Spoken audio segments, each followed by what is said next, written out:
ಶ್ರೀ ಗಣೇಶ ಶಾರದಾ ಗುರುಭ್ಯೋ ನಮಃ. ಹರಿ ಓಂ. ಗುರುಬ್ರಹ್ಮ ಗುರುರ್ವಿಷ್ಣು ಗುರುರ್ದೇವೋ ಮಹೇಶ್ವರಃ. ಗುರು ಸಾಕ್ಷಾತ್ ಪರಬ್ರಹ್ಮ ತಸ್ಮೈ ಶ್ರೀ ಗುರುವೇ ನಮಃ. ಶ್ರೀ ಗುರುದೇವ ದತ್ತ. ನಾನು ಈ ದಿನ ಗಿರ್ನಾರ್ ಒಂದು ಪ್ರವಾಸದ ಬಗ್ಗೆ ಸಂಕ್ಷಿಪ್ತವಾಗಿ ಮಾಹಿತಿ ತಿಳಿಸೋಣವೆಂದು ಪ್ರಯತ್ನ ಮಾಡುತ್ತಿದ್ದೇನೆ. ಈಗ ನೋಡ್ರಿ, ಶ್ರೀ ದತ್ತಪ್ರಭುವಿನ ಅನೇಕ ಕ್ಷೇತ್ರಗಳಲ್ಲಿ ಗಿರ್ನಾರ್ ಸಹ ಒಂದು ಸಿದ್ಧ ಕ್ಷೇತ್ರ ಅಂತ ಮಹಾ ಪ್ರಸಿದ್ಧಿ ಹೊಂದಿದೆ. ಅದ್ರ ಬಗ್ಗೆ ನಾನು ಈ ದಿವಸ ಹೇಳಲಿಕ್ಕೆ ಶುರು ಮಾಡೀನಿ. ದತ್ತಕ್ಷೇತ್ರಗಳು ಬಹಳ ಅವ. ಅಂದ್ರೆ ನಿಮ್ಗೆಲ್ಲ ಗೊತ್ತಿರಬಹುದು.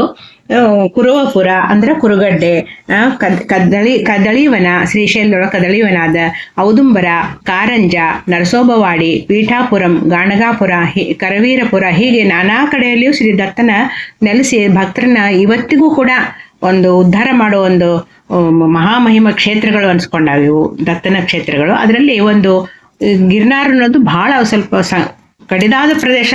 ಬೆಟ್ಟ ಹತ್ತು ಅಂದ್ರೆ ತ್ರಾಣ ಇದ್ದಾಗ ಹೋಗ್ಬೇಕು.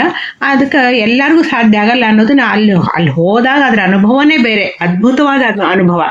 ಅದನ್ನ ನಾನು ಸ್ವಲ್ಪ ಇದರಲ್ಲಿ ಸಂಕ್ಷಿಪ್ತವಾಗಿ ನಿಮಗೆ ತಿಳಿಸ್ತೀನಿ. ಗಿರ್ನಾರ್ಗೆ ಹೆಂಗೆ ಹೋಗ್ಬೇಕು, ಅಲ್ಲಿ ಏನೇನು ನೋಡೋದದ, ಅದೊಂದು ಸಂಕ್ಷಿಪ್ತವಾಗಿ ತಿಳಿಸ್ಲಿಕ್ಕೆ ಪ್ರಯತ್ನ ಮಾಡ್ತಾ ಇದ್ದೀನಿ. ಗಿರ್ನಾರ್ ಅಂದ್ರೆ ನೋಡ್ರಿ, ಗಿರ್ನಾರ್ ಜುನಾಗಢ ಅನ್ನೋ ಒಂದು ಊರೊಳಗೆ ಬರ್ತದೆ. ಇದು ಅಂದ್ರೆ ಗುಜರಾತ್ ರಾಜ್ಯ ಜುನಾಗಢ ಅನ್ನೋದ ಒಂದು ಊರಿನಲ್ಲಿ ಅಲ್ಲಿಂದ ಬೇಸ್ ಚಾಲು ಆಗ್ತದ. ಈಗ ಮೋದಿಜಿಯವರು ಆ ಬೆಟ್ಟ ಹತ್ತಲಿಕ್ಕೆ ಒಂದು ಅತ್ಯಂತ ಸುಲಭ ಮಾರ್ಗ ಮಾಡಿಸಿ ಎಲ್ಲರಿಗೂ ಹೋಗ್ಲಿಕ್ಕೆ ಅನುಕೂಲ ಮಾಡಿಕೊಟ್ಟಾರ. ಅತ್ಯಂತ ಅಂದ್ರೆ ರೋಪ್ವೇ ಮಾಡ್ಯಾರಲ್ಲಿ. ಕೈಲಾಗ್ತಿದ್ದವ್ರಿಗಲ್ಲಿ 10,000 ಮೆಟ್ಲವಂತ ನೋಡ್ರಿ, 3,000 ಫೀಟ್ ಎತ್ತರದಂತದೇನೋ. ಇಡೀ ಗುಜರಾತ್ನೊಳಗೆ ಅತ್ಯಂತ ಹೈಯೆಸ್ಟ್ ಪೀಕ್ ಇರೋದೇ ಈ ದತ್ತಪೀಠ ಇರೋದು ಗಿರ್ನಾರ್. ಕೆಳಗಡೆ ಇನ್ನೊಂದು ಕಡೆ ಹೋದ್ರೆ ಗಿರ್ ಫಾರೆಸ್ಟ್ ಅಂತ ಬರ್ತದೆ. ಇದು ಗಿರ್ನಾರ್ಗೆ ಮೊದಲಿಗೆ ಬಹಳ ಪುರಾತನವಾದ ಒಂದು ಇದು ಪರ್ವತ ಅಂತ ಹೇಳಿ, ಇದಕ್ಕೆ ರೈವತ ಪರ್ವತ ಅಂತ ಮೊದಲು ಹೇಳ್ತಿದ್ರಂತೆ. ಮತ್ತು ಗಿರಿನಾರಾಯಣ ಕ್ಷೇತ್ರ ಅಂತಿದ್ರಂತೆ ಇದಕ್ಕೆ ಮೊದಲಿನ ಹೆಸರು. ಅದು ಅಷ್ಟುದ್ದ ಹೋಗಿ ಬರ್ತಾ ಜನರ ಬಾಯೊಳಗೆ ಗಿರ್ನಾರ್ ಅಂತ ಪ್ರಚಲಿತ ಆಗಿದೆ ಅಷ್ಟೇ. ಗಿರ್ನಾರ್ ಅಂತ ಹೇಳಿ ಪ್ರಚಲಿತ ಅದು ಇವತ್ತಿಗೂ. ಗಿರಿನಾರಾಯಣ ಕ್ಷೇತ್ರ ಅಂದ್ರೆ ಆ ದೊಡ್ಡ ಗಿರಿ ಒಳಗೆ ನಾರಾಯಣನೆಂಬ ಪ್ರಸಿದ್ಧ ಸಿದ್ಧ ಅಂದ್ರೆ ಇವರು ಗುರುಗಳು ಶ್ರೀ ದತ್ತ ಗುರುಗಳು ದತ್ತಪ್ರಭು ಅಲ್ಲಿ ಹೋಗಿ ತಪಶ್ಚರ್ಯ ಮಾಡಿದ್ದಕ್ಕೆ ಅದು ಅಷ್ಟೊಂದು ಪ್ರಸಿದ್ಧಿ ಆಗ್ಯದ. ಅಲ್ಲಿ ನೋಡ್ರಿ, ಸುತ್ತಲೂ ರಮಣೀಯವಾದ ಒಂದು ಗುಡ್ಡ ಪ್ರದೇಶ. ಅದು ಅತ್ಯಂತ ಎತ್ತರವಾದ ಪ್ರದೇಶ. ಅದು 10,000 ಮೆಟ್ಲವಂತಲ್ಲಿ. ಆದರೆ ಈಗ ಅಲ್ಲಿಂದ 5,000 ತನಕನೂ ರೋಪೇ ಮಾಡ್ಯಾರ. ಹತ್ತಲಿಕ್ಕೆ ಆಗದೆ ಇದ್ದವ್ರಿಗೂ ಆತು 10,000 ಮೆಟ್ಲ ಹತ್ತಲಿಕ್ಕೆ ಆಗೋದೇ ಇಲ್ಲ. ಈಗ ನಾವು ಹಿಂದಕ್ಕೆ 10 ವರ್ಷದಿಂದ ಹೋಗಿದ್ವಿ, ಅವಾಗ 10,000 ಮೆಟ್ಲನೇ ಇತ್ತು. ಅವಾಗ ಇನ್ನೂ ಏನು ರೋಪ್ವೇ ಗಿಪ್ವೇ ಏನೂ ಆಗಿರಲಿಲ್ಲ. ಆವಾಗ ವಾಪಸ್ ಬಂದಿದ್ವಿ. ಈಗ ಮತ್ತೆಲ್ಲರೇ ಅಷ್ಟೊಂದು ಸುಧಾರಣೆ ಆಗಿದೆ ಅಂತ ಹೇಳಿ ನೀವು ಎಲ್ಲರೂ ಸಹ ಅಲ್ಲಿ ಹೋಗಿ ದರ್ಶನ ತೊಗೊಂಡು ಬರ್ರಿ ಅಂತ ಹೇಳಿ ಇದನ್ನು ಸಣ್ಣ ಒಂದು ವಿಡಿಯೋ ಮಾಡಿ ಹಾಕಿವಿ ನಮ್ಮ ಈ ಸುಬೋಧ ಚಾನಲ್ನಲ್ಲಿ. ಎಲ್ಲರೂ ತಾವು ನೋಡಿ ನಿಮ್ಗೇನು ಅನ್ನಿಸ್ತು ಅನ್ನೋದು ಕಾಮೆಂಟ್ ಬಾಕ್ಸಲ್ಲಿ ಹಾಕ್ರಿ. ಮತ್ತು ನಮ್ಮ ಸುಬೋಧ ಚಾನಲ್ಗೆ ಸಬ್ಸ್ಕ್ರೈಬ್ ಆಗ್ರಿ, ಲೈಕ್ ಮಾಡಿರಿ, ಶೇರ್ ಮಾಡಿರಿ. ದತ್ತನ ಅನುಗ್ರಹ ಎಲ್ಲರಿಗೂ ಆಗಲಿ ಅಂತ ಇದರಿಂದ ನಾನು ಕೇಳ್ಕೊತಾ ಇದ್ದೀನಿ. ಈಗ ಹೆಂಗೆ ಹೋಗೋದು ಅಂತ ಹೇಳ್ತೀನಿ ನೋಡ್ರಿ. ಗಿರ್ನಾರ್ಗೆ ಹೆಂಗೆ ಹೋಗೋದಪ್ಪ? ಫಸ್ಟಿಗೆ ನೀವು ಜುನಾಗಢಕ್ಕೆ ಹೋಗಬೇಕು. ನೀವು ರೈಲಲ್ಲಿ ಆಗಾದರೂ ಹೋಗಬಹುದು, ಮತ್ತು ಬಸ್ಸಲ್ಲಾದರೂ ಹೋಗ್ಬೋದು. ನಾವು ಕಾರಿನ ಮೂಲಕ ಹೋಗಿದ್ವಿ, ಸ್ವತಃ ಕಾರಿನ ಮೂಲಕ ಹೋಗಿದ್ವಿ. ನೀವು ಯಾವ ಥರನಾದ್ರು ಹೋಗ್ಬೋದು. ಜುನಾಗಢ ಸ್ಟೇಷನ್ ಇದೆ. ಜುನಾಗಢದಿಂದ ಒಂದು 20 ನಿಮಿಷ ಮುಂದೆ ಹೋದ್ರೆ, ಆಟೋದಿಂದ ಅಥವಾ ವೆಹಿಕಲ್ನಿಂದ ಮುಂದೆ ಹೋದ್ರೆ ಒಂದು 20 ನಿಮಿಷಕ್ಕೆ ಗಿರ್ನಾರ್ ಸಿಗ್ತದೆ. ಆ ಗಿರ್ನಾರ್ ಬೇಸಿಂದನೇ ರೋಪ್ವೇ ಸ್ಟಾರ್ಟ್ ಆಗ್ತದೆ. ಅಲ್ಲಿಂದ ನೀವು ಮುಂದೆ ಹೋಗಬಹುದು. ಹೋಗ್ಲಿಕ್ಕೆ ಬರ್ಲಿಕ್ಕೇನೋ 750 ರೂಪಾಯಿ 780 ರೂಪಾಯಿ ತಗೋತಾರೆ ಅಂದ್ರೆ ರೋಪ್ವೇಗೆ. ಅಲ್ಲಿ ಹೋಗಿ ಟಿಕೆಟ್ ತೆಗೆಸ್ಕೊಂಡು ನಮ್ಮದೆಲ್ಲ ಚೆಕ್ ಮಾಡಿ ಒಳಗೆ ಬಿಡ್ತಾರೆ. ಆಮೇಲೆ ಎಲ್ಲರೂ ಒಬ್ಬೊಬ್ಬರೇ ಅಲ್ಲಿ ಅದ್ರ ರೋಪ್ವೇದಾಗ ಹತ್ಕೊಂಡು ಹೋಗೋದು. ಅದು ಚಲಿಸ್ತಾನೆ ಇರ್ತದೆ. ಸ್ವಲ್ಪ ಎಚ್ಚರಿಕೆಯಿಂದ ಹತ್ತಬೇಕು. ಸ್ವಲ್ಪ ವಯಸ್ಸಾದವ್ರಿಗೆ ಹುಷಾರಿಂದ ಕರ್ಕೊಂಡು ಬರ್ತಾರೆ. ಅದ್ರ ಕೂತಾಗಂತೂ ಅನುಭವ ಆಗೋದು ಬೇರೆನೇ. ನಾವು ಅಲ್ಲಿ ಹರಿದ್ವಾರಕ್ಕೆ ಹೋದಾಗ ಮಾನಸಾದೇವಿಗೆ ಹೋಗಿದ್ವಿ ರೋಪ್ವೇದಾಗ. ಅದು ಒಂಥರ ಅನುಭವನೇ, ಇದು ಒಂಥರ ಅನುಭವ. ಆದರೆ ಈಗ ಭಾಳ ವ್ಯವಸ್ಥಿತವಾಗಿ ಎಲ್ಲ ರೋಪ್ವೇದಲ್ಲೂ ಭಾಳ ಚಲೋ ಮಾಡ್ಯಾರ. ಅಲ್ಲಿಂದ 5,000 ಮೆಟ್ಲ ತನಕ ನಾವು ಹತ್ತುತ್ತೇವೆ. ಅಂದರೆ ದಾರೆ ಹೋಗ್ತಾನೆ ನಮಗೆ ಮುಂಚೆನೇ ಏನು ಬರ್ತದೆ, ಸುತ್ತಲೂ ಗುಡ್ಡಗಳ ಒಂದು ಮನಮೋಹಕ ದೃಶ್ಯ. ಸುತ್ತಲೂ ಅಲ್ಲಿ ವಾತಾವರಣ ನೋಡಿದ್ರೇ ಒಂಥರ ಎಲ್ಲಿ ಬಂದು ದೇವರು ಭಗವಂತ ಇದ್ದಾನೆ, ಸಾಕ್ಷಾತ್ಕಾರ ಇದ್ದಾನಪ್ಪ ಅಂತ ಅಲ್ಲಿ ಹೋದ್ರೆ ಅನಿಸ್ತದೆ. ಆಮೇಲೆ ಕೆಳಗಡೆ ಫಸ್ಟಿಗೆ ಬರೆದು ನಮಗೆ ಜೈನ ಮಂದಿರ ಸಿಗ್ತದೆ. ಎಷ್ಟೊಂದು ಕರಕುಶಲತೆಯಿಂದ ಆ ಜೈನ ಮಂದಿರವನ್ನು ಅಷ್ಟು ಎತ್ತರದ ಮೇಲೆ ಹೆಂಗೆ ತೊಗೊಂಡೋಗಿ ಹೆಂಗೆ ಗುಡಿ ಕಟ್ಟಿದ್ದಾರೆ ನೋಡ್ರಿ. ಎಲ್ಲ ಸಾಮಾನು ತೊಗೊಂಡು ಹೋಗಿ ಅಲ್ಲಿ ಗುಡ್ಡದ ಮೇಲೆ ಕಡಿದಾದ ಪ್ರದೇಶ ಅಂಥಲ್ಲೋಗಿ ಅವಾಗ ಏನೊಂದು ಸೌಕರ್ಯ ಇಲ್ಲದೇ ಅಲ್ಲೊಂದು ದೊಡ್ಡ ಜೈನ ಮಂದಿರ ಕಟ್ಟಾರ. ಅದು ಸಿಗ್ತದೆ ಮೊಟ್ಟ ಮೊದಲಿಗೆ. ಅಲ್ಲಿ ದರ್ಶನ ಮಾಡಿಕೊಂಡು ಅಲ್ಲಿಂದ ಮೇಲೆ ಮತ್ತೆ ಅಂಬಾಜಿ ಧಾಮ್ ಅಂತ ಹೇಳಿ ಸಿಗ್ತದೆ. ಇದು ನಾವು ರೋಪೇ ಹೋಗೋದು ಪೂರ್ತಿ ಅಂಬಾಜಿ ಧಾಮ ತನಕನೇ ಹೋಗ್ತದೆ. ಅಲ್ಲಿ ದೇವಿ ಶಕ್ತಿಪೀಠ, ದೇವಿ ಗುಡಿ ಅದ. ಅಂಬಾಜಿ, ಈಶ್ವರ, ಪಾರ್ವತಿ, ಗಣಪತಿ ಹಿಂಗೆ ಇದ್ದಾರಲ್ಲಿ. ಭಾಳ ಅದ್ಭುತವಾಗದ. ಅಂಬಾಜಿ ಧಾಮದ ತನಕನೂ ನೀವು ರೋಪೇದಾಗ ಹೋಗ್ಬೋದು. ಆಮೇಲೆ ಅಲ್ಲಿಂದ ಕೈಲಾಗದಿದ್ದವ್ರಿಗೆ ಅಥವಾ ಮಾಡದಿದ್ದವ್ರಿಗೆ ಅಲ್ಲಿಂದ ಈ ಡೋಲಿ ಅಂತ ಹೇಳಿ ಕೆಳಗಿಂದನೇ ಅವ್ರು ಫಿಕ್ಸ್ ಮಾಡ್ಕೊಂಡು ಬಂದಿರ್ತಾರೆ. ಅಲ್ಲಿ ತನಕ ನಾವು ರೋಪೇದಾಗ ಕೂತ್ಕೊಂಡು ಹೋಗೋದು. ಅಲ್ಲಿಂದ ಅವ್ರು ನಮ್ಮನ್ನು ಡೋಲಿಯಿಂದ ಕರ್ಕೊಂಡು ಹೋಗ್ತಾರೆ. ನಮ್ಮ ಯಜಮಾನ್ರನ್ನ ಆ ಡೋಲಿ ಒಳಗೆ ಕರ್ಕೊಂಡು ಹೋದರು. ಅಲ್ಲಿಂದ ಮೇಲೆ ಅವ್ರ ದತ್ತ ಒಂದು ಪಾದುಕಾ ದರ್ಶನ ಮಾಡಿಸ್ಕೊಂಡು ಮತ್ತೆ ಕೆಳಗಡೆ ಕರ್ಕೊಂಡ್ಬರ್ತಾರೆ. ನಡ್ಕೊಂಡು ಹೋಗೋರು ಅಲ್ಲಿಂದ ನಡ್ಕೊಂಡು ಹೋಗ್ತಾರೆ. ಕೆಳಗಿಂದನೇ ನಡ್ಕೊಂಡು ಹೋದ್ರಂತೂ 10,000 ಮೆಟ್ಲು. ಈಗ ಕೆಳಗಿಂದ ಆಗಲ್ಲ ಅಂಥೇಳಿ ಅಲ್ಲಿಂದ ಮುಂದೆ 5,000 ಮೆಟ್ಲು ಹತ್ಕೊಂಡು ಹೋಗೋದು. ಈಗ ಅಂಬಾಜಿ ಧಾಮದಿಂದ ನೋಡಿದ್ರ ಮೇಲೆ ಎತ್ತರಕ್ಕೆ ನಮಗೆ 3 ಶಿಖರಗಳು ಕಾಣಿಸ್ತಾವೆ. ಮೊದಲೇದು ಕಾಣೋದು ಎತ್ತರಕ್ಕೆ ಅದು ಗೋರಖನಾಥ, ಅಲ್ಲಿ ಒಂದು ಗೋರಖನಾಥನ ಟೆಂಪಲ್ ಅದಂತ. ಅಲ್ಲಿಗೆ ನಾವು ಮೊದಲು ಹೋಗ್ತಾರೆ ಕರ್ಕೊಂಡು. ಅಲ್ಲಿಂದ ಮತ್ತೆ ಕೆಳಗಿಳಿದು ಮತ್ತೆ ಆ ಕಮಂಡಲಕುಂಡದಿಂದ ದರ್ಶನ ಮಾಡಿಕೊಂಡು ಮತ್ತೆ ಮೇಲೆ ಹೋಗ್ಬೇಕಂತ. ನಡುವಿಂದ ಒಂದು ಬೆಟ್ಟದ ಮೇಲೆ, ಶಿಖರದ ಮೇಲೆ ದತ್ತಪೀಠ ಇರೋದೇ ಅಲ್ಲೇ. ಮೇಯ್ನು ಗಿರ್ನಾರ್ ದತ್ತಪೀಠ ಇರೋದು ನಡುವೆ ಅದೆಲ್ಲ ಕಾಣಿಸ್ತು ಬೆಳೆದು ದೊಡ್ಡ ತುದಿಗೆ ಬರೇ 2 ಚರಣ ಪಾದಕಗಳನ್ನು ದತ್ತನ ಒಂದು ಸ್ಮರಣೆಗೋಸ್ಕರ, ಒಂದು ದರ್ಶನಕ್ಕೋಸ್ಕರ ಇವತ್ತಿಗೂ ಅಲ್ಲಿ ಆರಾಧಿಸ್ಲಿಕ್ಕತ್ತವೆ. ಆ ದರ್ಶನ ಮಾಡಿಕೊಂಡು ಪುನೀತರಾಗ್ಬೇಕು ನಾವು. ಆ ದತ್ತಾತ್ರೇಯನ ಒಂದು ದರ್ಶನ ಮಾಡ್ಕೊಂಡು, ಚರಣಕಮಲದ ದರ್ಶನ ಮಾಡಿಕೊಂಡು ಒಂದು ಪ್ರದಕ್ಷಿಣಾಕಾರವಾಗಿ ಹಾಕಿ ಅಲ್ಲಿ ಸೀದಾ ಕೆಳಗಿಳಿಬೇಕು. ಸೀದಾ ಕೆಳಗಿಳಿದ್ರೆ ಕಮಂಡಲದ್ದು ಬರ್ತದೆ. ಅಲ್ಲಿ ಕೆಳಗೆ ಉಪಹಾರ, ಇದು ಪ್ರಸಾದ ರೂಪವಾಗಿ ಒಂದು ಶಿರಾ, ತುಪ್ಪದಲ್ಲೇ ಘಮಘಮಿಸ್ತಿರೋ ಒಂದು ತುಪ್ಪದಲ್ಲೇ ಮಾಡಿರೋದು ಶಿರಾ ಕೊಡ್ತಾರೆ. ತಗೊಂಡು 6,000 ಮೆಟ್ಲು ಹತ್ಕೊಂಡು ಹೋಗೋದು. ನಮ್ಮಮ್ಮಗ ನೋಡ್ರಿ 7 ವರ್ಷ ಹುಡುಗ, ಅವನು ಸಹ ಪೂರ್ತಿ ಹತ್ತಿಳಿದ. ಅಷ್ಟೊಂದು ಭಾಳ ಉತ್ಸಾಹದಿಂದ ಮಕ್ಕಳು ಭಾಳ ಹತ್ತುತ್ತವೆ.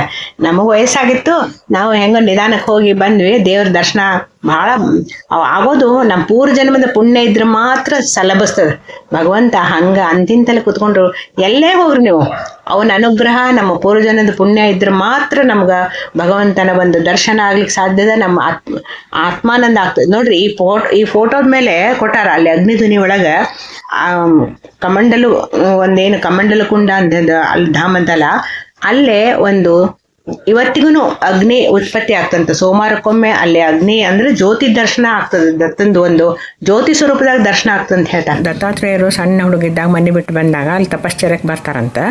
ತಮ್ಮ ಶ್ರೀಚರಣವನ್ನು ಅಲ್ಲಿ ಸ್ಥಾಪನೆ ಮಾಡಿ ಅವರು ತಪಶ್ಚರ್ಯ ಮಾಡಿ ಮುಗಿಸಿ ಬರೋ ಮುಂದೆ ಭಾಳ ನೀರಡಿಕಾಗಿತ್ತಂತ. ಆವಾಗ ಅವರು ತಮ್ಮ ಒಂದು ಕಮಂಡಲ ಒಂದು ಉದಕದಿಂದ ಆ ಕಲ್ಲಿನ ಗುಡ್ಡದ ಮೇಲೇ ಸಿಂಪಡಿಸಿದ ತಕ್ಷಣ ನೀರಿನ ಒಂದು ಸೆಲೆ ಹೇಳ್ತಂತೆ. ಅದಕ್ಕೆ ಕಮಂಡಲ ಕುಂಡ ಅಂತ ಇವತ್ತಿಗೂ ಅದಂತ ತೋರಿಸ್ತಾರೆ ಆ ಕಡೆ ಸೈಡಿಗೆ. ಮತ್ತು ಅದೇ ಸಲಗದಾಗ ಒಂದು ಸ್ವಲ್ಪ ಈ ಕಡೆ ಮುಂದೆ ಬಂತಂದ್ರೆ ಅಲ್ಲಿ ಅಗ್ನಿಧ್ವನಿ ಇದೆ. ಅಂದರೆ ಜ್ಯೋತಿ ಸ್ವರೂಪನಾದಂಥ ದತ್ತಾತ್ರೇಯರು ಇವತ್ತಿಗೂ ದರ್ಶನ ಕೊಡ್ತಾರಂತ. ಅದನ್ನು 2 ತಾಸು ಸೋಮವಾರಕ್ಕೊಮ್ಮೆ 9ರಿಂದ 11 ತನಕ ಒಂದು ಟೈಮ್ ಮಾಡ್ಯಾರ. ಸೋಮವಾರ ಇವತ್ತಿಗೂ ಹೋದವ್ರಿಗೆ ಅಲ್ಲಿ ಅದನ್ನು ತೋರಿಸ್ತಾರಂತ. ನಾವು ಹೋದಾಗ ಸೋಮವಾರ ಇದ್ದಿದ್ದಿಲ್ಲ, ನೋಡ್ಲಿಕ್ಕಾಗಿಲ್ಲ ಅಷ್ಟೇ. ಆ ಜ್ಯೋತಿ ಇವತ್ತಿಗೂ ಸೋಮವಾರಕ್ಕೊಮ್ಮೆ ತೋರಿಸ್ತಾರಂತ. ಹಂಗೆ ಪರಮಾತ್ಮ ಅಘಟಿತ ಘಟನಾವಳಿ ಮಾಡ್ತಾನೆ. ಸದ್ಗುರುವಿನ ಒಂದು ಕೃಪಾ ಒಂದು ಲೀಲೆ ಹಿಂಗೆ ಅಂತ ಹೇಳಲಿಕ್ಕಾಗಲ್ಲ ನೋಡಿ. ದತ್ತ ಗುರುವಿನ ದಿವ್ಯ ದಿನಚರಿಯ ಪೇಳುವೆನು, ಶ್ರದ್ಧೆಯಂ ಕೇಳಿದೊಡೆ ಪಾಪಲಯವಾಗುವುದು. ಸ್ಮರ್ತೃಗಾಮಿಯು ದೇವನೆನೆಸಿದಾಗಲೇ ಬರುವ, ಸಂದೇಹ ಬೇಡಿದಕ್ಕೆ ನಿಶ್ಚಯದಿ ನಂಬುವುದು. ಈ ರೀತಿ ವ್ಯಾಪಕನು ಸಂಚಾರ ಮಾಡುವನು, ಏನಿದಚ್ಚರಿ ಎಂದು ಬಟ್ಟು ಕಚ್ಚಲು ಬೇಡಿ.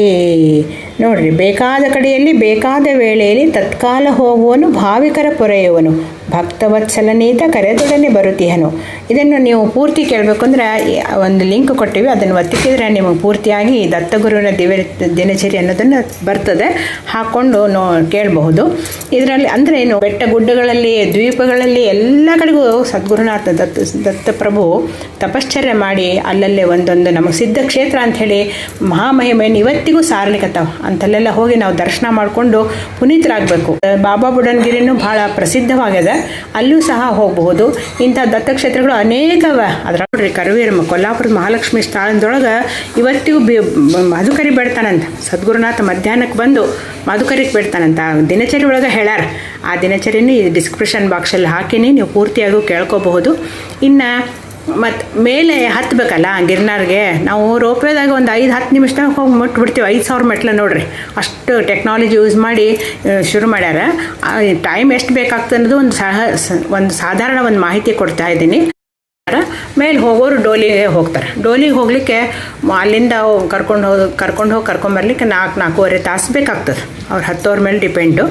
ಅಂದ್ರೆ ಇಬ್ಬರು ಒಬ್ಬ ಮನುಷ್ಯನ ಹೊತ್ಕೊಂಡು ಹತ್ತಬೇಕಲ್ಲ, ಅವ್ರವ್ರ ವೇಟ್ ಮೇಲೆ ಅವ್ರು ರೇಟ್ ಮಾಡ್ತಾರೆ. ಇಲ್ಲೇ ಹುಡುಗರಂತವ್ರು, ಸಣ್ಣ ಹುಡುಗರಂತವ್ರು ಹತ್ತಿ ಪಟ ಹತ್ತಿ ಹೋಗೋರು, ಈಗ 15-16 ವರ್ಷದ ಸಣ್ಣ ಹುಡುಗರು ಟ್ರಕ್ಕಿಂಗ್ ಮಾಡ್ಕೋತ ಹೋಗೋರು ಒಂದು 2-2.5-3 ತಾಸಿನೊಳಗೆ ಹತ್ತಿ ಇಳಿತಾರೆ ನೋಡ್ರಿ. ಅಷ್ಟು ಚಾಲಾಕಿದ್ದವ್ರು ಹತ್ತಿ ಇಳಿತಾರೆ. ನಮ್ಮ ಮೊಮ್ಮಗ ಇನ್ನೊಬ್ಬ ಹತ್ತಿ ಇಳಿದ 2-3 ತಾಸೊಳಗೆ ಹತ್ತಿ ಇಳಿಬಹುದು.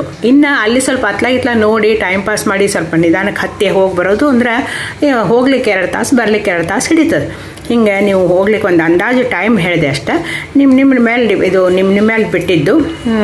ಪ್ರಕೃತಿ ಸೌಂದರ್ಯ ನೋಡ್ಕೋತ ದತ್ತನ ನಾಮಸ್ಮರಣೆ ಮಾಡ್ಕೋತ ಹತ್ತಿದ್ರೆ ಎಲ್ಲ ನಮ್ಮ ಮನಸ್ಸಿನ ದುಗುಡವೆಲ್ಲ ಶಾಂತ ಆಗ್ತಾವೆ. ಮತ್ತು ಸಿದ್ಧಕ್ಷೇತ್ರ ಅನ್ಸ್ಕೊಂಡದು ಭಗವಂತನ ಒಂದು ಸದ್ಗುರುನಾಥನ ಒಂದು ದತ್ತಪೀಠ. ಅಲ್ಲಿ ಮಹಾಮಹಿಮ ಜಾಗೃತ ಸ್ಥಳ. ಅಲ್ಲೇ ನಮ್ಗೆ ಹೋದವ್ರಿಗೆ ಭಕ್ತರಿಗೆ ಪ್ರಸಾದ ಅಂಥೇಳಿ ಊಟ ಒಂದು ಪ್ರಸಾದನೂ ಕೊಡ್ತಾರೆ. ಶಿರಾ, ತುಪ್ಪದ ಮಾಡಿರೋದು ಶಿರಾ, ಮತ್ತು ಅಲ್ಲಿದೊಂದು ಪ್ರಸಾದ ರೂಪವಾಗಿ ಢೋಕಳ, ಕುಡಿಯೋ ನೀರಿನ ಸಮೇತವಾಗಿ ಹಿಡ್ಕೊಂಡು ಎಲ್ಲ ಕೊಡ್ತಾರೆ. ಅಲ್ಲಿ ಅಷ್ಟೊಂದು ವ್ಯವಸ್ಥೆ ಮಾಡ್ಯಾರ. ಅಷ್ಟು ಕೆಳಗಿಂದ ಮ್ಯಾಲೆ ಸಾಮಾನು ತೊಗೊಂಬಂದು ಮಾಡ್ತಾರೆ. ಹೆಂಗೋ ಏನೋ ದೇವರು ದತ್ತನ ಲೀಲಾನೇ ಸರಿ. ಅಲ್ಲಿ ಹೋದವ್ರಿಗೆ ಅದರ ಅನುಭವ ಇಷ್ಟು ಅದ್ಭುತ ಆಗ್ತದಲ್ಲ, ಅಲ್ಲಿ ಹೋದವ್ರಿಗೆ ಗೊತ್ತು. ಅದು ವರ್ಣನಾತೀತ. ನಾವು ಅಲ್ಲಿ ಹೋಗಿ ಬಂದ್ವಿ, ನಮಗೆ ಅದೊಂದು ಅತ್ಯಂತ ಆನಂದದಾಯಕ ಅನುಭವ ಆಗಿದ್ದನ್ನು ನಿಮ್ಮ ಮುಂದೆ ಹಂಚ್ಕೋತಾ ಇದ್ದೀನಿ. ಅದನ್ನು ನೀವು ಸಹ ಎಲ್ಲರೂ ಭಾಳ ಸುಲಭವಾಗಿ ಯಾತ್ರೆ ಮಾಡ್ಯಾರ. ಮೋದಿಜಿಯವರ ಒಂದು ನೇತೃತ್ವದಲ್ಲಿ ಈ ರೋಪ್ವೇ ಮತ್ತೆಲ್ಲ ಕಡೆ ಸುಧಾರಣೆ ಆಗಿರೋದ್ರಿಂದ ನಾವು ಎಲ್ಲರೂ ಹೋಗಿ ಅಲ್ಲಿ ನೀವು ಸಹ ಬಂದು ಆ ಗಿರ್ನಾರ್ ಯಾತ್ರೆಯನ್ನು ಸುಲಭವಾಗಿ ಮಾಡ್ಕೊಂಡು ಬರ್ಬೋದು. ಅಲ್ಲಿ ಒಂದು ಸದ್ಗುರುನಾಥನ ಒಂದು ಓಡಾಡಿದ ಜಾಗ, ಆ ಒಂದು ಗಂಧ ಅಂದ್ರೆ ಎಲ್ಲೆಲ್ಲಿ ಗಿರಿ ಗುಹೆ ಒಳಗೆ ನಿಂತು ಅವರು ಒಂದೊಂದು ತಪಶ್ಚರ್ಯ ಮಾಡಿರೋದು ಅಂದ್ರೆ ಸಾಧಾರಣ ಅಲ್ಲ. ಅಂಥ ಜಾಗಕ್ಕೆ ನಾವು ಹೋಗಿ ನಮಸ್ಕಾರ ಮಾಡಿ ದರ್ಶನ ಮಾತ್ರದಿಂದ ನಾವು ಪುನೀತರಾಗ್ತೀವಿ. ಅದಕ್ಕೋಸ್ಕರ ನಾವು ಸಾಧ್ಯ ಆದಷ್ಟು ಎಲ್ಲ ಕಡೆ ಆದಷ್ಟು ಹೋಗಿ ಬಂದೀವಿ. ನೀವು ಸಹ ಎಲ್ಲ ಕಡೆ ಹೋಗಿ ಬರ್ರಿ ಅಂತ ಹೇಳಿ ಹೇಳ್ತೀನಿ. ಈ ವಿಡಿಯೋ ನೋಡಿ ನಿಮಗೂ ಹೋಗೋಂಗೆ ಆಗಲಿ ಅಂಥೇಳಿ, ದತ್ತನ ಕೃಪಾ ಆಗಲಿ ಅಂಥೇಳಿ ಆಶಿಸ್ತೀನಿ. ಮತ್ತು ಗಿರ್ನಾರು ಸಣ್ಣ ಹುಡುಗರಿದ್ರೆ ಮಾತ್ರ ಎಲ್ಲರೂ ಹತ್ಕೊಂಡು ಹೋಗ್ಬೋದು. ನಮ್ಗೆ ದೇಹ ದಂಡನ ಆಗ್ಬೇಕು ಅಂದ್ರೆ ಅಲ್ಲಿ ಸಾಧನ ಒಂಥರ ನಮ್ಮ ತೃಪ್ತಿ ಆಗ್ತದೆ. ಭಗವಂತನ ದರ್ಶನ ಪಡೆದಾಗ ಒಂಥರ ಒಳಗಿನಿಂದ ತೃಪ್ತಿ, ಆನಂದ ಅನುಭವ ಆಗ್ತದೆ. ಎಲ್ಲ ದತ್ತನ ಕ್ಷೇತ್ರಗಳನ್ನು ಸಂದರ್ಶಿಸಿ ಬಂದ್ವಿ. ಅದೊಂದು ಒಂದು ದೇವರ ಒಂದು ಅನುಗ್ರಹ ಅಂತಲೇ ಅನ್ಬೇಕು. ದತ್ತನ ಅನುಗ್ರಹನೇ. ಹಾಗಾಗಿ ಎಲ್ಲರೂ ಸಹ ದತ್ತನ ಅನುಗ್ರಹಕ್ಕೆ ಪಾತ್ರರಾಗೋಣ ಅಂಥೇಳಿ ಈ ಒಂದೆರಡು ವಾಕ್ಪುಷ್ಪಗಳನ್ನು ದತ್ತನ ಪಾದಾರವಿಂದಗಳಲ್ಲಿ ಅರ್ಪಣೆ ಮಾಡುತ್ತಾ ಶ್ರೀಕೃಷ್ಣ ಅರ್ಪಣಮಸ್ತು.